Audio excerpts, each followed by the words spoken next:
আপনারা কলকাতা বেড়াতে আসলে এই মার্কো স্ট্রিটে থাকতে পারেন। এটা হলো মার্কো স্ট্রিট। যদি না চিনেন বলবেন যে আমি হোটেল দ্য ক্রিস্টালের সামনে যাব, অথবা দ্য ক্রিস্টালও যদি না চিনেন পাশে আছে কটন গ্যালারি, বলবেন যে কটন গ্যালারির সামনে যাব, তাহলে আর রাস্তা বিব্রত হবেন না। কটন গ্যালারির সামনে আপনাকে ড্রাইভারে নামিয়ে দিবে। আর এটা হলো একটা মুসলিম হোটেল, এখানে সব ধরনের খাবার পাওয়া যাবে, দামও কম আছে, এখানে ভালো মানের খাবারও পাবেন, এখানে খেতে পারবেন। এখানে হোটেল বা গেস্ট হাউসের অভাব নেই, যে কোনো গেস্ট হাউসে বা যে কোনো হোটেলে থাকতে পারবেন। এই জায়গাটার নাম হলো মার্কো স্ট্রিট। এখান থেকে মানি এক্সচেঞ্জ, সিম তোলা, তারপর বাস, বাংলাদেশ কলকাতা টু বাংলাদেশ বাস, কলকাতা টু ঢাকা বাস, সব বাস আছে। চট্টগ্রাম পর্যন্ত যায় বাস, কলকাতা টু চট্টগ্রাম পর্যন্ত বাস আছে, আপনারা চাইলে তাও নিয়ে নিতে পারেন। বাসের টিকিটও কাটতে পারেন। এখানে অনেক ধরনের গেস্ট হাউস আছে, আপনারা চাইলে গেস্ট হাউসে উঠতে পারেন। গেস্ট হাউসের ভাড়া একটু কম, হোটেলের ভাড়া একটু বেশি। এখানে আশেপাশে অনেক হোটেল রেস্টুরেন্ট আছে, আপনারা চাইলে উঠতে পারেন। এইটা পাশে হলো মির্জা গালিব এস্টেট। এই রুটটা, যে রুটটা দিয়ে এখন আমি যাচ্ছি, এটা হলো মির্জা গালিব এস্টেট রুট, আর ওই পাশে হলো মার্কো এস্টেট রুট।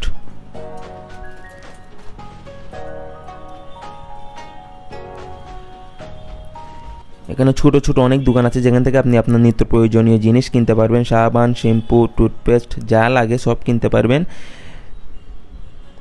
এটা হলো দেশ ট্রাভেল বাসের কাউন্টার, আর এটা হলো গ্রিন লাইন বাসের কাউন্টার। এখান থেকে বাংলাদেশ কলকাতার বাস চলাচল করে, আপনারা চাইলে এখান থেকে বাসের টিকিটও করতে পারেন। যদি ফ্লাইটে আসেন অথবা বাসে আসেন, বাসে আসলে বাস আপনাকে এখানেই নামিয়ে দিবে। যদি ফ্লাইটে আসেন, এখানে হোটেল উঠলে এখান থেকে বাসের টিকিট করতে পারবেন। এটা এখন এই যে গুলি দিয়ে আমি ঢুকছি, এটার সামনে আছে আর আর গেস্ট হাউস। যদি বলেন যে আর আর গেস্ট হাউসে যাবো, আপনাকে গলিটা সবাই দেখিয়ে দিবে যে আর আর গেস্ট হাউসের গলি কোথায়। আপনি চাইলে এই আর আর গেস্ট হাউসে উঠতে পারেন, অথবা এটা এই গলি দিয়ে ভিতরে এই বিল্ডিংয়ে আরও অনেক গেস্ট হাউস আছে, এখানে উঠতে পারেন চাইলে।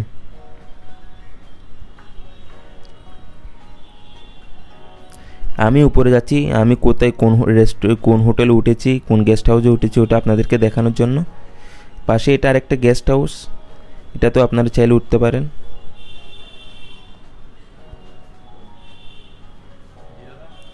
আমি প্রথমে ভিডিও করে চলে যাচ্ছিলাম, তখন দাদা আমাকে ডাক দিল যে দাদা আমার হোটেলটা ভালো করে ভিডিও করে দেন।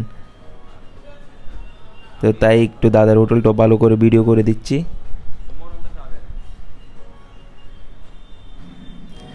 এই গেস্ট হাউসে উঠতে পারেন। এই গেস্ট হাউসের ইয়াগুলো ঠিক আছে, রুমগুলো ঠিক আছে। 12,500 থেকে শুরু, 1,000-1,200 এসি, ডাবল রুম এসি 1,000-1,200 পর্যন্ত আছে, কিন্তু সর্বনিম্ন 500 থেকে শুরু।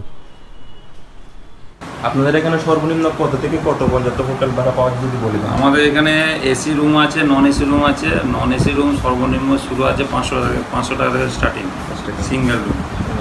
বাকি সব ম্যাক্সিমাম ডবল রুম আছে, 1,000-1,200। বড় রুম নিলে আরও বড়টা আছে রেট। হোটেলের ঠিকানা।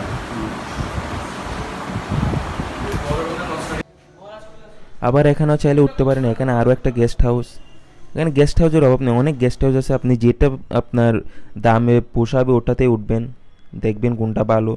আমি মনে করি এই গেস্ট হাউসটাও ঠিক আছে। 500 টাকার মধ্যে সিঙ্গেল রুম, 500 টাকায় নন এসি, আর এসি রুম 1,000 টাকা থেকে শুরু।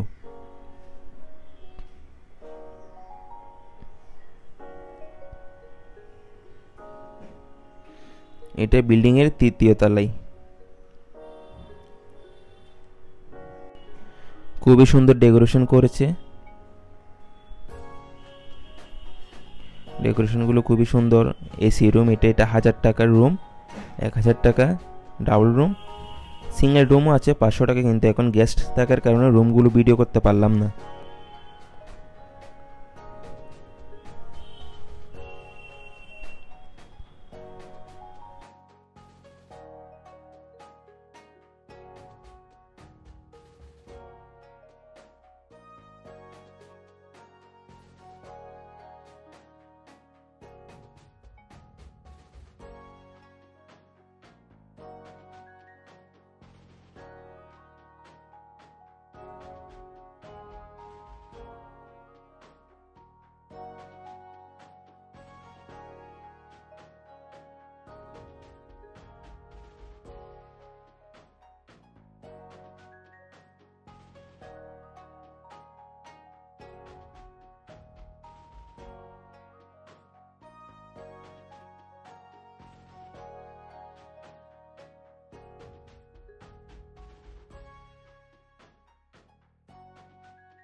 এটাও একটা গেস্ট হাউস, এখানেও চাইলে উঠতে পারেন এই গেস্ট হাউসে।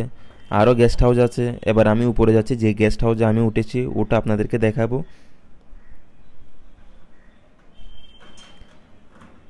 এটা বুরহানি গেস্ট হাউস। এটা হচ্ছে বুরহানি গেস্ট হাউস। সামনে আমি যেটাতে উঠেছি এটা হচ্ছে নওয়াজ গেস্ট হাউস। এদিকেও গেস্ট হাউস আছে।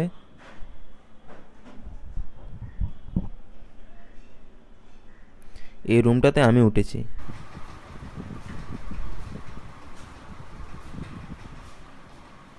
এই রুমটা আপনারা পেয়ে যাবেন 600 টাকায়, ডাবল বেড এসি রুম। আর সিঙ্গেল রুমগুলো টয়লেট বাইরে।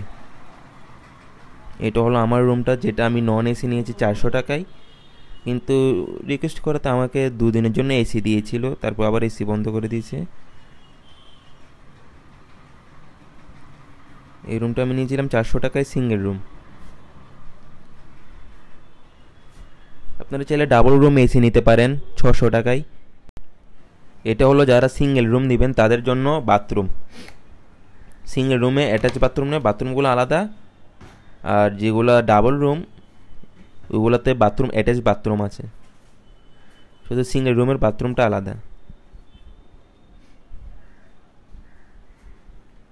বাথরুমের কন্ডিশনটা অতটা ভালো না।